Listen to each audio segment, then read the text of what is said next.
All right, welcome back to Nightly Sports Call. I want to read a couple tweets here, and one from Ken Philibom, a good one. He said, do you guys feel the direction the league is going with safety might be killing some of the popularity, Gene?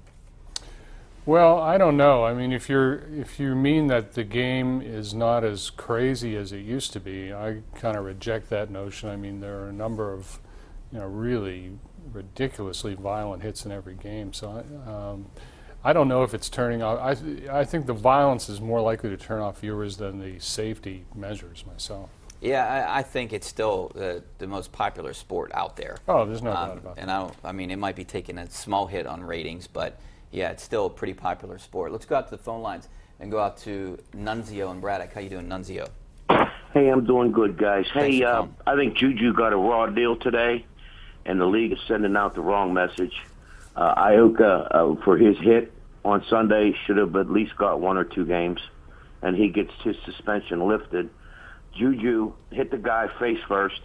He did not hit him helmet to helmet, and yeah, he did straddle him, and he was what did he get fined for? Taunting. Well, he didn't get fined. Thanks a lot, Nunzio. I appreciate it. I mean, he got fined and suspended for that hit. Now, I saw a hit by Julio Jones when the Falcons played Minnesota, and he didn't get fined or suspended, and it was very similar to Juju's hit. And what do you make of that whole thing? I mean, I think they're very inconsistent. The league is. Now this is turning into the NHL, and Troy Vincent really contradicts what he's saying about why was George Ioka's hit overturned. Yeah, I mean, these are judgment calls. They're done by a lot of different people. They're going to be different results. I mean, the thing with Juju's hit is it looked like a good hit to me. In other words, not a violent hit. But the league, he got that suspension because that was not necessary. All he had to do with that situation was get in Burfict's way.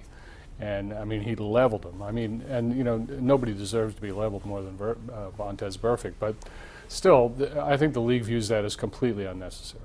And but the flags might have never been thrown if he didn't stand over him. It seems like that's when the flags came over. That's right. So he might have got away with one if the flags weren't thrown. As for Ioka, he should have been suspended, and that should not have been changed. Yeah, that should not have been changed. But when you're talking about one game for those guys and also one game for what Rob Gronkowski did, I don't think that's fair at all, do you? No, I mean, the others are at least ostensibly football plays. Gronkowski's was just a mugging. So they all get one game. Ioka's gets overturned, and we got to take a break here. Don't